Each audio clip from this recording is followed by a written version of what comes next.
अब रामः रामो रामा, हे रामो हे रामा, रामम रामो रामान की सिद्धि हो गई। अब क्या है? अब है रामीन, यानी राम शब्द से टाभ्याम भिस।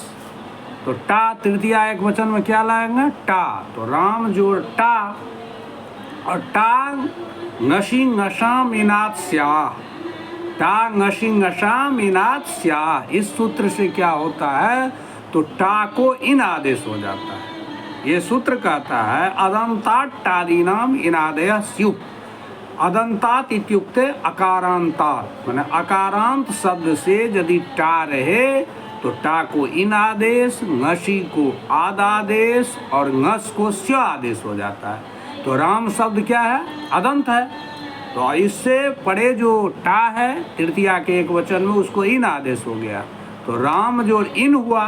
अब राम जोड़ इन जब हो गया तब यहाँ पर मैं आदगुना लगा दीजिए। अवर्णाद अचि परे पूर्व परियोर एको गुण एका देशा स्यात्। तो अवर्ण हो गया राम, उससे परे अच कहाँ है? तो इन में इकार, तो अ ई मिलकर ए हो गया। तो रामेन यह रूप सिद्ध हुआ। अब रामेन जब हो गया तब यहाँ अटकुपवांग नुम व्यावारेपी, इस सूत्र से तवर्गीय नकार को टवर्गीय नकार हो जाता है। क्योंकि कहता है रसाभ्याम नोना समान पदे, माने रकारात और मूर्धन्य सकारात परे तवर्गीय नकारस्य टवर्गीय नकारः स्यात्। यानी र और स के बाद यदि तवर्गीय नकार रहे तो उसका टवर्गीय नकार हो जाता है। तो ये तो मूल सूत्र हुआ। और अटकुपवांग नुम व्यावारेपी कहता है कि अट मन अट प्रत्याहारस्थ वर्ण, कु मन कवर्ग, पु मन पवर्ग और आंग मन आ और नुम मन न, इतने के व्यवधान रहने पर में भी र और स के बाद यदि इतने वर्ण का व्यवधान हो और उसके बाद भी यदि तवर्गीय न हो तो उसको टवर्गीय न हो जाएगा। तो अटकुपवांग नुम व्यावारेपी सूत्र से यहाँ क्या हो जाएगा? तो नत्व हो जाएगा। तो रामेन ऐसा रूप सिद्ध हो जाएगा। तो रामेन हो गया। अब तृतीया के द्विवचन में होगा टा भ्याम, तो भ्याम आएगा। तो राम जोड़ भ्याम हुआ। अब राम जोड़ जब भ्याम हो गया तब यहाँ पर में सुपीचा सूत्र आता है। सुपीचा कहता है ययादो सुप्यतो अंगस्य दीर्घा, ययादि सुप पर में रहने पर, ययादि सुप इत्युक्ते ऐसा सुप जिसके आदि में यय हो। यय माने क्या? तो यय प्रतिहार। यय प्रतिहार में कौन सा वर्ण आएगा? तो हय वरट के यकारे, झभई के यकारे। तो इतना प्रत्यय यदि, इतना वर्ण यदि आदि में हो, सुप प्रत्यय के आदि में, तो उसको उससे उसके पर में रहने पर अदंत अंग को दीर्घ हो जाता है। तो यहाँ हम ये सूत्र लगाएंगे। तो अदंत अंग राम में अ है ही, उसके बाद भ्याम है। भ्याम जो है सो यहीं में आ जाता है, क्योंकि झभई यहाँ तक आएगा तो भ आ ही जाएगा। तो राम के अ जो है उसको दीर्घ आ हो जाएगा। तो रामाभ्याम हो जाएगा। उसके बाद टाभ्याम भिस, तृतीया बहुवचन में भिस आएगा। तो भिस को क्या करेंगे? तो अतो भिस ऐस। इस सूत्र के, ये सूत्र कहता है कि अदंतात माने अकार, अत से परे जो भिस है उसको ऐसा आदेश कर देता है। तो अत है ही राम, उससे परे भिस है, भिस को ऐश हो गया। तो अनेकाल सिद्ध सर्वस्व, ये परिभाषा सूत्र के ही सहायता से वे अनेकाल से सर्वस्व कहता है अनेकाल जहादेश सिद्धादेश सर्वस्व षष्ठी निर्दिष्ट स्थान से। इस परिभाषा सूत्र के सहयोग से पूरे भिस के जगह हम ऐश आदेश कर देंगे। तब राम जोड़ ऐश होगा। उसके बाद वृद्धि रेची से वृद्धि कर देंगे, रामैश होगा। उसके बाद सजु को रू से रू कर देंगे, रूढ़ बता अवसान संज्ञा हुई, खराब सानी और विसर्ग करके रामैश बना देंगे। तो इस प्रकार तृतीया में राम शब्द का रूप बनता है रामेन, रामाभ्याम, रामैश। अब जो है सो चतुर्थी में आएगा ङे भ्याम भ्यस। तो राम शब्द से ङे आएगा। तो राम ङे हुआ। अब सूत्र है ङेड़ यह। ये कहता है कि अतो अंगात परस्य ङेड़ या देश, अदंत अंग से पढ़ जो ङे उसको य आदेश हो जाता है। तो राम शब्द से ङे आया, ङे को य हो गया, तो राम य हुआ। अब यहाँ आए है स्थान निबनादेशो नल विदो। ये कहता है परिभाषा सूत्र है कि आदेश स्थानीवत स्यात्, न तो स्थान जलाश्रय विदो। माने आदेश जो होता है वो स्थानीवत होता है, माने जिसके स्थान पर जो आदेश होता है उसमें जिसके स्थान पर आदेश हुआ रहता है उसका धर्म उसमें होता है।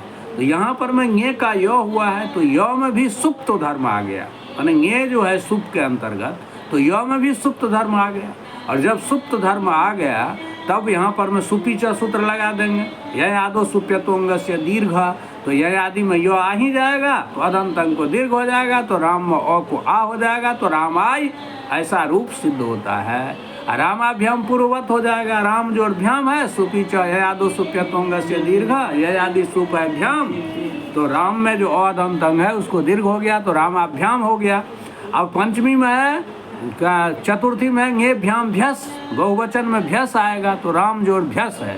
तो यहाँ बहुवचने झलियत सूत्र आता है, ये कहता है झलादो बहुवचने सुप्यतो अंगस्य दीर्घ स्यात्, यानी झलादि बहुवचन सुपी पर में रहने पर, सुप पर में रहने पर, मैंने बहुवचन में झलादि सुप पर में रहने पर अदंत अंग को क्या हो जाए, एकार हो जाए, अतो अंगस्य एकार। तो यहाँ हम देखेंगे भ्यस जो है यह सुप है ही, झलादि है कि नहीं, तो झभय गड़दस जब गड़दस खपा छट छट तब कपाय सर हल, तो झभय में भौ आ जाएगा झल में, तो झलादि सुप है ही, बहुवचन है ही, तो अदंत अंग जो राम में अ है उसको ए हो गया, तो रामेभ्यस हो गया। पुनः सौ को सज को उसे रुत्व कर दिए, विसर्ग कर दिए, रामेभ्यस रूप सिद्ध हुआ। अब फिर पंचमी के एक वचन में आता है राम जोड़ ngसी, कहते ngसी भ्याम भ्यस पंचमी में होता है, तो ngसी आएगा, तो ngसी में जो है सीधे सूत्र लग जाएगा टा ngसी ngसाम इनात स्या, माने टा ngसी ngसाम इनात स्या, ये सूत्र से क्या होता है, टा का इन आदेश और ngसी का आद आदेश होता है। तो यहाँ राम जोड़ ngसी है, ngसी को आद आदेश हो गया, तो राम जोड़ आद हुआ, दीर्घ कर देंगे, रामाद बना। उसके बाद जो है वह अवसाने, अवसाने झलाम चरोगा स्यात्, यही सूत्र है ना, इससे चर्त हो जाता है, तो विकल्प से, विकल्प से चर्त होगा तो रामात और रामाद ये दो रूप सिद्ध होता है पंचमी एक वचन में। और ngसी भ्याम, भ्याम में लाएंगे पंचमी द्विवचन में, तो राम जोड़ भ्याम होगा, फिर सुपी च सत्वंग से दीर्घा रामाभ्याम हो जाएगा, और बहुवचन में राम जोड़ भ्यस, ngसी भ्याम भ्यस है पंचमी के बहुवचन में, तो फिर वहाँ पर में बहुवचने झलियत लग जाएगा, चूंकि ये बहुवचन झल है पर में, तो अदंत अंग राम के अ का ए हो जाएगा, रामेभ्यस हो जाएगा, रुत विसर्ग कर देंगे, रामेभ्य हो जाएगा। अब षष्ठी में है ngस ओष आम, तो राम शब्द से ngस लाएंगे, यहाँ फिर जो है टा ngसी ngसाम इनात स्या से ngस को स्य आदेश करता है, तो राम जोड़ ngस जो है उसको स्य कर दिए और मिला दिए, तो रामस्य हो गया। अब रामस्य हो गया तो ngस ओस है, अब षष्ठी द्विवचन में ओस आएगा, तो राम शब्द से हम ओस लाए, ओस को हम क्या करें, ओस आया तो ओसी च सूत्र लग गया, ओसी कहता है ओसी, ओसी च अतो अंग से एकार स्यात्, ओसी माने अदंत अंग को एकार हो जाए ओस पर में रहने पर, तो यहाँ ओस पर में है ही, अदंत अंग हुआ राम में अ, उसको ए हो गया, तो रामे जोड़ ओस हुआ। अब एचो अवायाव से ए को अय आदेश कर देंगे तो रामयोष हो जाएगा, पुनः सौ को हम रुत्व कर देंगे, विसर्ग कर देंगे, तो रामयोग बन जाएगा। तो इस प्रकार षष्ठी के द्विवचन में रामयोग बना। अब षष्ठी के बहुवचन में आएगा ngस ओस आम, तो राम जोड़ आम है, तो राम जोड़ आम आया षष्ठी बहुवचन में। अब इसको जो है हर्ष नद्यापो नुट, ये सूत्र है, ये सूत्र कहता है हर्षवांतात नद्यांतात आवंतात चांगात परस्य आमो नुडागम स्यात्, हर्षवंत अंग से पर, नद्यांत अंग से पर और आवंत अंग से पर जो आम, उस आम को नुट का आगम करता है, तो नुट में उठा भी तो हो जाता है, जिसको अनुबंध लोप भी कहते हैं। इसको जानने के लिए हम ये ऐसा समझने के लिए समझ सकते हैं कि नुट जो होगा इसमें टकार की संज्ञा हलंत्यम से करके तस् लोपा से लोप कर देंगे, उसके बाद नू में जो है उसको उपदेश नासिकित से इस संज्ञा करके तस् लोपा से लोप कर देंगे, 9 बचेगा। अब यहाँ एक परिभाषा सूत्र है जो हम लोग पहले पढ़े हैं संधि प्रकरण में, आद्यंता टकितो, तो टित की तो जस योगतो तस्य क्रमाद आद्यंता व्यवस्था, आगम जो होता है वह यदि टित होगा तो आद्यावयव होगा और यदि कित होगा तो अंतावयव होगा। तो यहाँ पर में नुट जो है वो टित है और वो आम को आगम है, तो आम के आदि में आ जाएगा, तो राम 9 जोड़ आम हुआ तो राम नाम बन गया। अब राम नाम जब बन गया तो नामी च सूत्र है, नामी परे अजंता अंगस्य दीर्घ स्यात्, नाम पर में रहे तो अजंत अंग को दीर्घ हो जाए, अजंत माने स्वरांत, तो यहाँ पर मैं राम नाम है, तो यहाँ अजंत हुआ, राम में ओ, उसको दीर्घ हो गया तो रामानाम बन गया। अब रामानाम जब बना तो अटकुप बांगडुम जवाए पी, इस सूत्र से हम क्या करेंगे, तो तवर्गीय न को टवर्गीय न करके रामानाम कर देंगे। इस प्रकार रामानाम शब्द की सिद्धि होगी षष्ठी बहुवचन की। अब सप्तमी एक वचन में आता है नी ओ सुप, तो राम शब्द से नी लाएंगे। नी में नकार की संज्ञा हम लसो को तद्धिते से कर देंगे। तद्धित वर्ग प्रत्ययाद्या लसो कवर्गा इता शिव, इससे नकार की संज्ञा और तस्य लोप से लोप करके राम जोड़ ई बनेगा। अब इसको आद गुना से गुण करके रामे बना देंगे।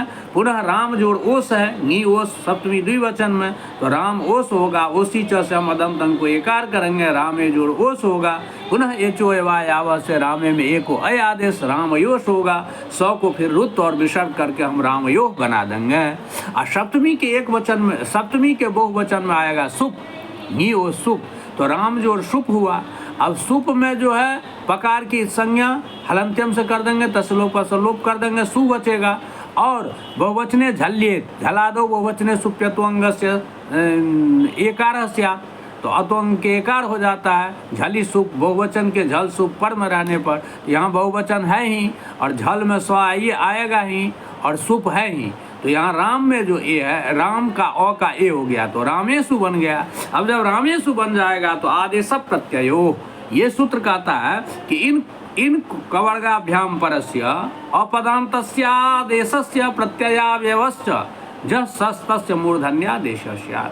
ये कहता है कि इन कवर्ग से के बाद अपदान्तस्यादेशस्य प्रत्ययावयवश्च, माने अपदांत आदेश और प्रत्यय का अवयव जो स, उसका मूर्धन्य सकार हो जाए।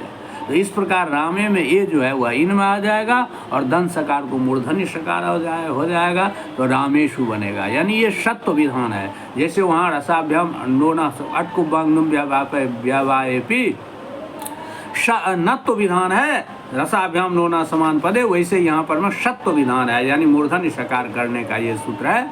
ये कहता है इन और कवर्ग के बाद यदि क्या कहते हैं अपदांत आदेश और प्रत्यावयव जो सकार रहेगा उसको मूर्धन्य सकार हो जाता है। तो यहाँ पर में प्रत्यावयव सकार है ही, इसको जो है सत्व करके रामेशु ऐसा शब्द सिद्ध हुआ। तो इस प्रकार हम राम शब्द का सुओजस अमोषष्टाभ्याम भीस ङेभ्याम भ्यास ङसेभ्याम भ्यास ङसोसाम ङी शुभ, ये जो 21 रूप है। और संबोधन में भी प्रथमा या संबोधन प्रथमा, संबोधन में प्रथमा जो होता है सुओजस, तो इस प्रकार 8 त्रिक 24 रूप हो गया। तो रामः रामो रामः रामम रामो रामान रामेण रामाभ्याम रामै रामाय रामाभ्याम रामेभ्यः रामात् रामाभ्याम रामेभ्यः रामस्य रामयो रामानाम रामे रामयो रामेशु, ये हे राम हे रामो हे रामा, ये रूप की सिद्धि हम कर लिए।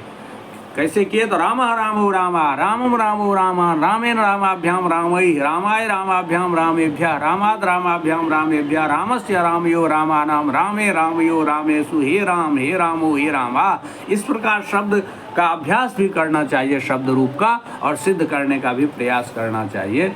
जय श्री राम।